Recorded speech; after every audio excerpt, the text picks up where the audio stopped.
I've, as of fairly recently, become completely convinced that not only will every fiat bank in the world seek to custody Bitcoin, I think they'll also seek to sell it. I think they'll want to become brokers to their own clients. You have background in banking. Eric, you wrote an awesome, I mean, it's a pretty long report, I would say, on like Bitcoin banking and kind of how you see things growing from there, I guess, or like developing.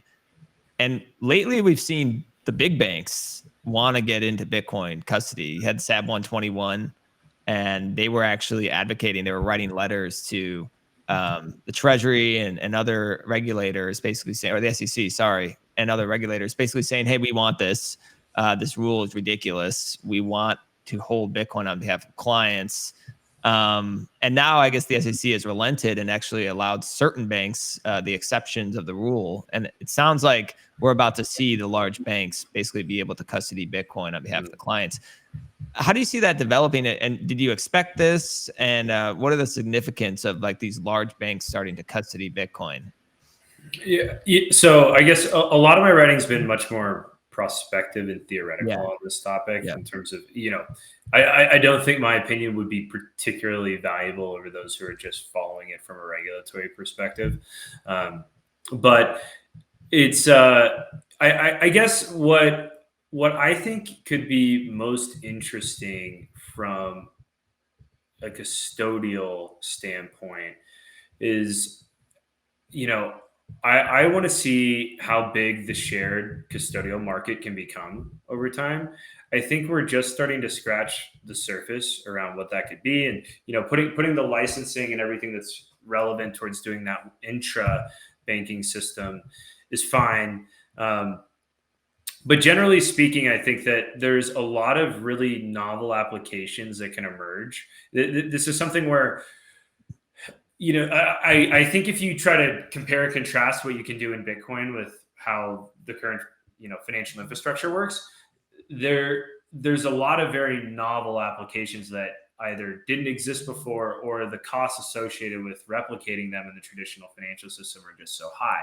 Creating some sort of shared custodial scheme in the TradFi world is effectively some type of either escrow agreement or trust structure. And a lot of these things are very expensive. And we effectively streamline that with Bitcoin, and you can create these automated forms of shared custodial models as a mechanism. And as more and more self-custodial or shared custodial solutions become more commonplace and grow, and I think there's going to be there's still a large lag in that market, although it exists significantly today. That's something where I could see novel models of either community-based or organizationally based or jurisdictionally based constructions going that just aren't being applied yet because Bitcoin's still being adopted. But I think that I'll leave it at that. Yeah.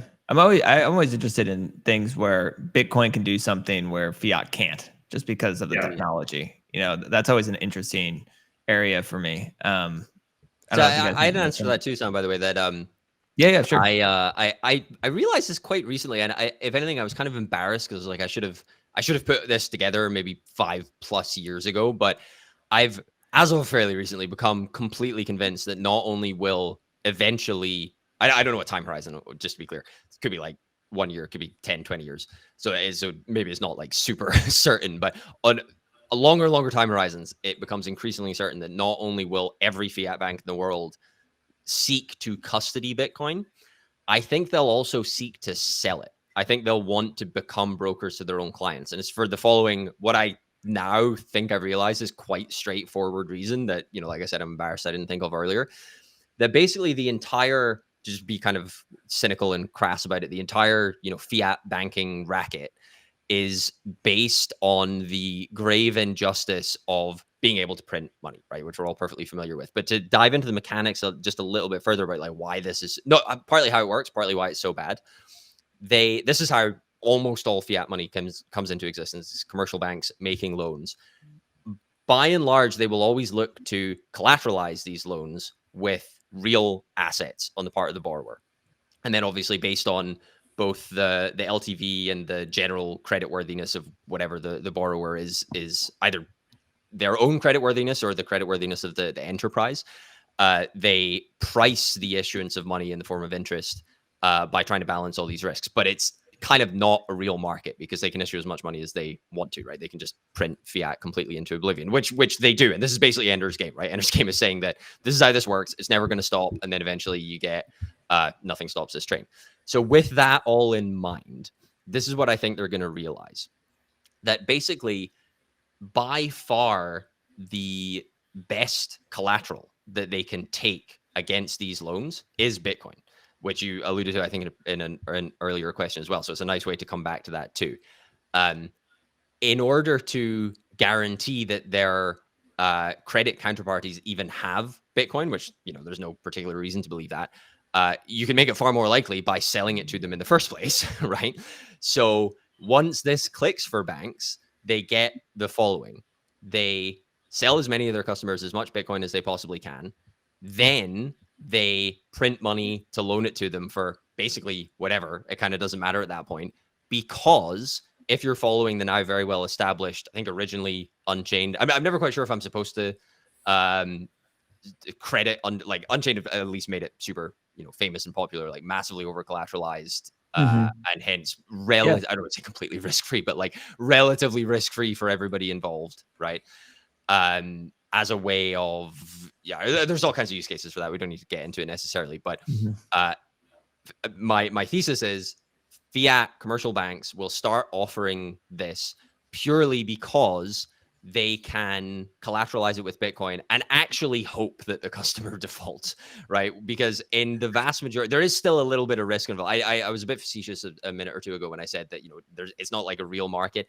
It kind of is a real, there's like a little bit of a restraint based on the absolute worst case for the bank, which is that they still can lose money from it, right? Like they can, if a loan goes completely bad and they have to like go repossess a house or something, highly illiquid, it's entirely possible that they will end up with less money than they at least hope for. I mean, maybe not started with, because again, they did just print the money, but there are better and worse outcomes. And I actually think that from the bank's perspective, complete wipeout for the customers such that the Bitcoin can immediately be reclaimed is genius, because it's actually by far the cheapest way for the banks themselves to acquire Bitcoin long term, right? They don't need to, well, they could just buy it themselves, but why would you buy Bitcoin when you can just print money, give it to, like, loan it to someone else against Bitcoin that you've sold them, so they have, hope they fail, and then take their Bitcoin. So this occurred to me quite recently. I think it's going to occur to every fiat bank eventually. And in order to speed up the process of accumulating Bitcoin this way, they're going to also have to sell Bitcoin to their customers. So that's my thesis as of, I don't know, a couple of weeks ago or something. Yeah. Eric, anything to add on to that? You good? Yeah, I agree. I definitely think that's going to be a highly appealing incentive. When you break down all the different qualities of what makes something good collateral, Bitcoin is superior in many of them. And I think that narrative is going to proliferate with banks as well over time. Which why? Can you just go in a little bit why it's the best collateral, just real quick? I think what's really interesting, like there's the ability to create, you can eliminate rehypothecation risk in how you structure it. It's something that's a highly liquid asset at this point, and I think that's probably. In terms of, not to go too far off topic, but when people make arguments about the dollar is going to fail and something else is going to take over, it's going to be the yuan or it's going to be Bitcoin or whatever it is.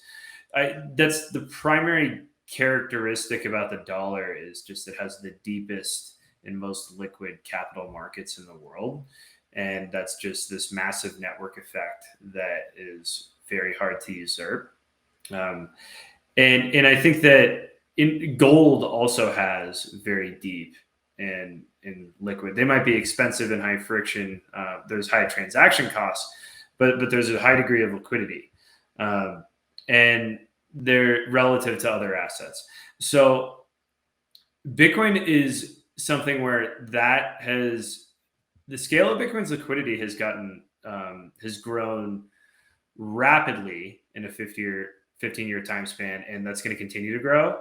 And I think that when you look at some of the functionality around rehypothecation, when you look at its liquidity, the trustless nature of an immutable supply, not to go into, and harp on a bunch of the other qualities of Bitcoin that we hear all the time.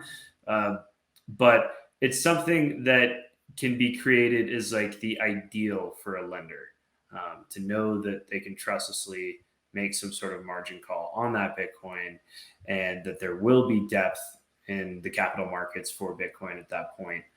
And that, there's an immutable supply schedule that collateral is following.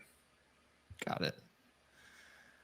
Well, yeah, I mean, I'm excited. I'm excited about those products developing over time. I feel like we've seen that kind of grow over the last 5 years, but nowhere near where I think it's going to be. Bitcoin as collateral, pristine collateral for lending. I think these banks are going to wake up to that fact. And I think you're just going to see that over the next 5 to 10 years really grow rapidly.